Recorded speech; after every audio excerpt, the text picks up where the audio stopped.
Hello, I have a GoPro Hero 4 Silver and there's a crack on the LCD or the back panel.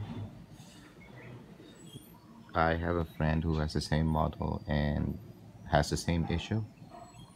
I'm not sure if it's a known problem with the GoPro Hero 4, but yeah, I'm just afraid that the crack will get bigger through time. The camera still works fine.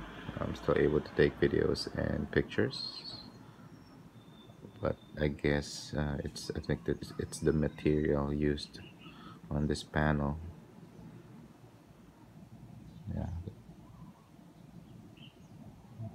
it's I think it's rubber,